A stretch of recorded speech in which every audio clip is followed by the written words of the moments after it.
Once you have determined what an end game might look like or what that future vision is, then we do have to develop an actual strategy to get there, a plan.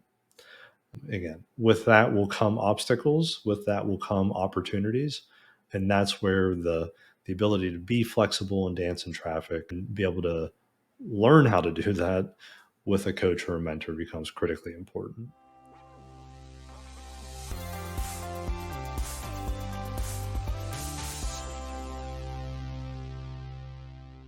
Hey everyone, welcome to the Endgame podcast, where I bet you didn't know what you didn't know.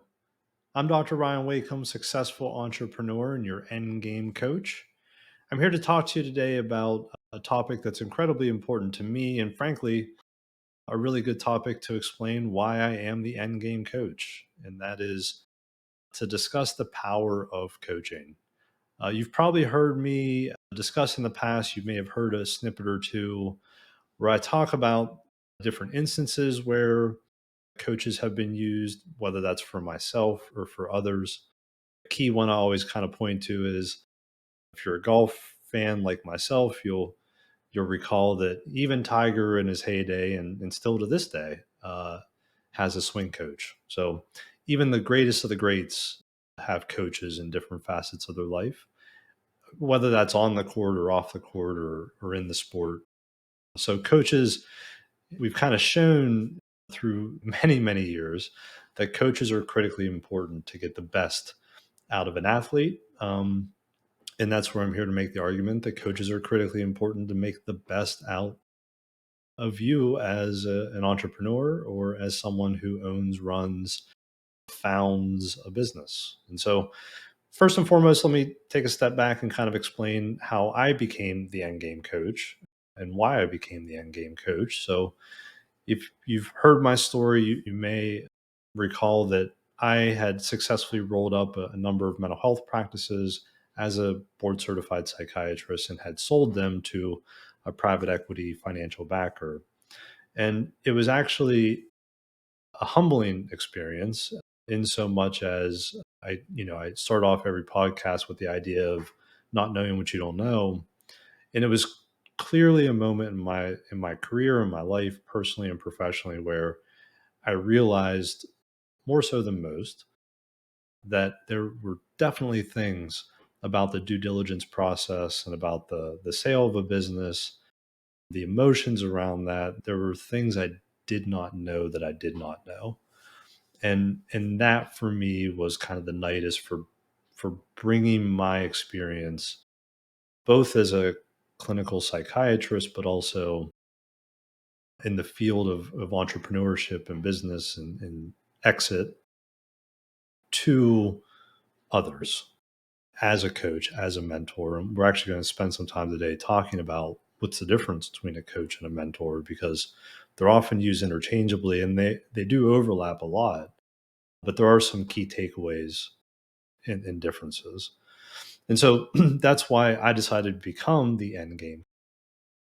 And then the end game specifically as defined however you want to define it. So end game for me at that it's not end of life, end of career. It's just an inflection point. So the end game for me so far was the successful exit and sale of my business, which I still sit as the chief medical officer of, and that's a nuanced piece of an exit that we can talk about in a coaching or mentoring capacity. But point is, end game is how you define it. That could be a set scale or growth standard over a certain amount of time. It could be an actual exit or sale of a business. Sometimes it could be passing it on to a family member. There's a lot of ways to define what an end game is. And so I leave that up to those who I coach. So, getting to the kind of nuts and bolts of today's podcast, again, I am an end game coach. I'm a coach by trade. I'm a psychiatrist by trade, but that kind of leads me down the route of coaching. And I talked a little bit ago about the fact that there is a notable overlap between a coach and a mentor. And I think it's important that you guys understand that as well. So for me, as a psychiatrist, coaching just kind of slots right in there because it's about asking open-ended questions. When I was in medical school and residency and training and in my clinical career, a lot of what I did was asking open-ended questions, right? Not guided questions, not directed questions. Directed questions might be more of a trainer. So, if you're in a training or educational aspect of your career, that's likely to be much more directed, much more specific. Whereas a coach will kind of present to you open ended questions and then guide you through those questions from there. So a lot of it is getting you as the individual being coached to have self discovery and to kind of understand what are your core values and what do you want your vision and goals to be. How would you possibly define an end game? And then again, kind of guiding you through and giving you the tools to help really achieve that. So for me, a coach really slots into what I've learned in medical school and residency and in my clinical career, more so than a trainer or educator. And then there's a mentor. So a mentor helps to answer direct questions. They will often provide resources or informational resources for you to do, again, kind of your own self study. They're not going to necessarily give you every answer. There's an aspect of mentorship that is about helping you stretch outside your comfort zone, grow your knowledge base. And you're not going to do that by just question and answer. You're going to do that through maybe being guided towards a resource and then coming up with your own once you dive into that resource. So, again, three kind of very overlapping but distinctly different programs as you think about a trainer or educator, as you think about someone who might be a coach to kind of help you with self discovery, explore what end game might mean or what it is you're even looking for out of life, personally or professionally. There are life coaches, there are business coaches, and then mentors someone who's kind of paid all the dummy taxes or paid dummy taxes. You'll never pay all of the dummy taxes and can help guide you through presentation of resources. And, some questions are very binary and can be answered directly, but oftentimes a mentor and a coach will answer questions with more questions and help guide you towards your desired endpoint. And so, again, as we think about why coaching, it not everyone starts a business and knows where they're going to go with it. A lot of people start a business and think they're going to go somewhere with it and it goes a completely different direction. And your ability to kind of adapt and understand and be flexible. I always say those entrepreneurs who are truly successful tend to be the ones that can dance in traffic because every day is a traffic jam. And so how you navigate the traffic jam and how you can work smarter, not harder.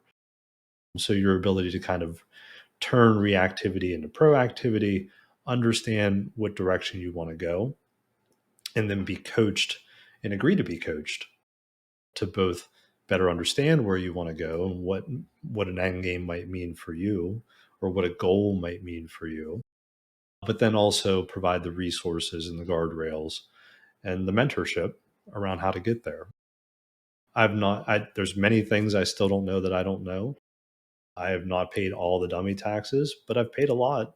And I can really impart a lot of knowledge to someone on, even if it's not specific to their business, on broad strokes around what I've learned and how to avoid some of those some of those unfortunate opportunities that present themselves day to day. I mentioned a couple of minutes ago this idea of kind of working smarter, not harder. And I'll liken that to something I'm actually trying out new, which is I've recently purchased a tonal. And I've worked out, again, you've heard me talk about motion drives emotion. I'm a mindset coach, kind of first and foremost, as a psychiatrist. And I've talked a lot about how your health set or your physical health plays a critical role in your mental health and your mindset. And so, I'm very much, I believe in exercise. I believe in physical movement and activity. So I work out pretty much 5 to 7 days a week. I, was one of those individuals who wasn't giving their body the time to reset and rest. So stretch and rest are important for muscle development. But what actually the quintessential idea of working smarter, not harder, and then kind of overlapping that into physical activity is the tonal. Actually has smart resistance technology. So it truly allows you to work out smarter, not harder. And the tonal is very akin to buying into or investing in or beginning a program with a coach or mentor, because that individual can help you stretch out of your comfort zone. You don't grow unless you're stretching. There's an adage, if you're not climbing, you're sliding. And that's very true. It can be very true.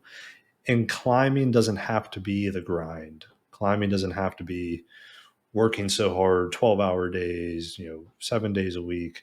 It doesn't have to be 7 days a week of physical gym exercise.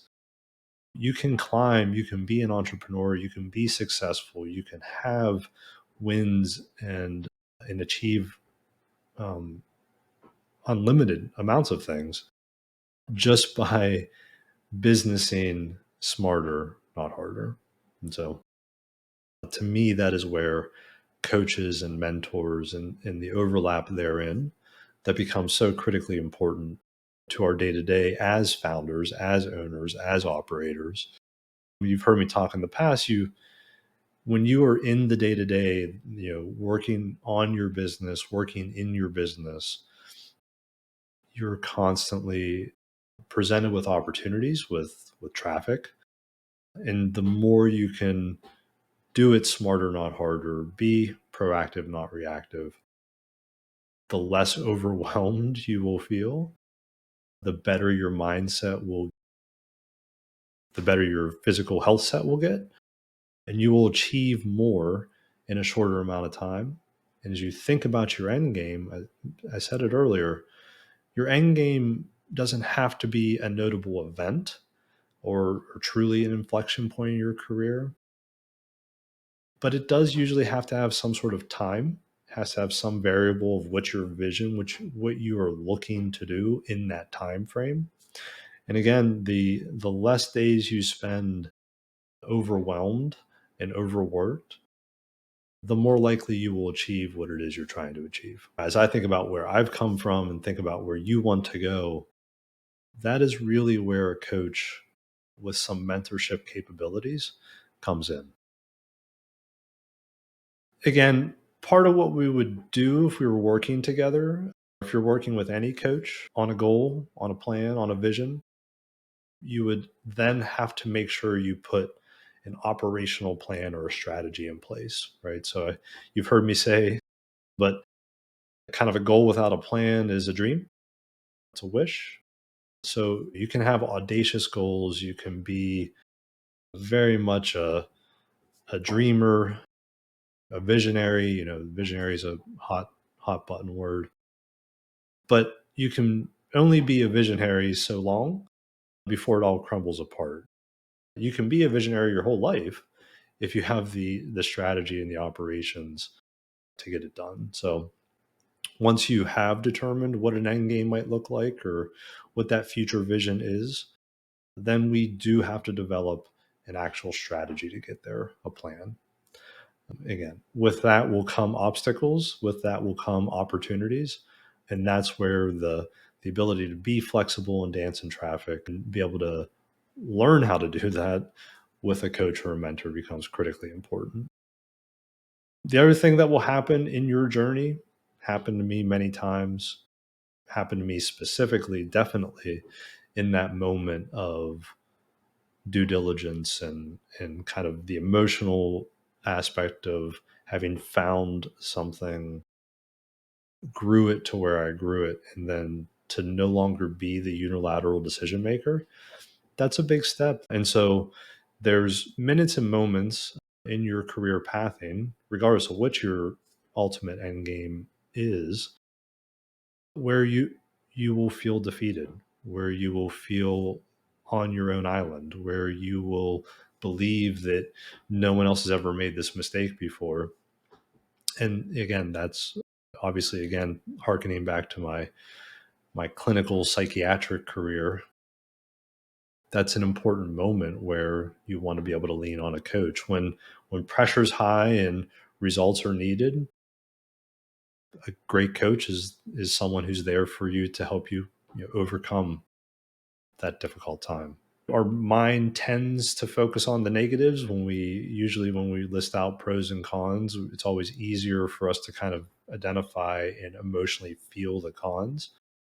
But the reality is, a good coach is someone who will also help you truly celebrate your successes and, frankly, help you get more successes on the board, get more wins on the board, right? A great coach is one who ultimately wins. And again, that's up for discussion and individualization.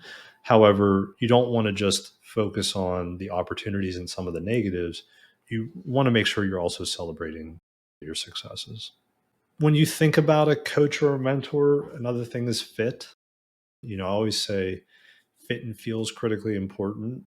I made a career on interviewing individuals, and I was always the one who interviewed them around the idea of, did it feel right? Was it a good fit? And truly, the science behind that is very poor. So I'm not recommending you do that. However, what we do know, again, in my career, what we know about a successful psychotherapy course largely has to do with fit and feel. If you can build a rapport, if you have a connection, if you can kind of get on the same playing field, then you're much more likely to succeed. And obviously that's the case with a coach or a mentor too. If you're going to find someone and work with them, if you're going to tell them, your struggles, if you're going to celebrate your successes, you probably want that to be someone who you feel comfortable with being open, honest, transparent, who you feel comfortable with celebrating, and who you feel comfortable with approaching with issues, with opportunities. So, fit and feel is critically important. We know that to be the case in psychiatry. We know that to be the case from a coaching perspective, too. All that being said, there will come challenges, right? Our goal is always to be flexible, proactive. Our goal is always to be helping to kind of anticipate. There's exercises where you can work on not knowing what you don't know, and you can turn that into at least knowing you don't know something. And then, with time and training, you can turn that into knowing it. But the reality is, no matter how proactive you are, no matter how many exercises you go through to try to avoid areas of struggle, they will come. And that's, as I said earlier, that those minutes and moments are where having a coach is so critically important, because there's not only the aspect of wanting to only make original mistakes and the mentorship and coaching around having paid dummy taxes and help avoid those in the future, but it's also what you choose to do in that moment when life gets really tough. And that's where a coach also can slot in and be so important and give you the guidance, even if it's not specific to that thing, give you the real life experience and guidance around how we might best tackle that head on, overcome it, and move on from it as a team. And I think that's another really critical part of having that coach or mentor, that business colleague who you can share those difficult times with, just like you can share the successes. And kind of recapping here, you know, my story and why I chose to become the end game coach, and kind of where I found myself in my career path. and what I knew I could do to help others. And then thinking about, trainer or educator versus a mentor versus a coach, understanding that there is a lot of overlap, just some differences stylistically and in the kind of day-to-day conversation, understanding why having a coach is important, both for your kind of being a visionary and being able to stay a visionary, but also for getting where you want to be and doing it smarter, not harder, celebrating the successes, trying hard not to focus much on the negatives, but understand they will come, and then how you dance in traffic to get to your defined end game. So I hope that was helpful for you today. Again, I think it's incredibly powerful to understand where you are and where you want to go. And I know that it's incredibly important to have a coach to help you get there. So I want to thank everyone for listening. Please like, subscribe, or share this episode if you found it helpful for you. Once again, I'm Dr. Ryan Wakeham, a successful entrepreneur and your end game coach. And just know that I'm here to teach you how to exist today, be in the moment, so that you can expand tomorrow and create the ultimate end game as you define it to the point of your wildest desires. Thank you again. Have a great rest of your day, and we'll talk soon.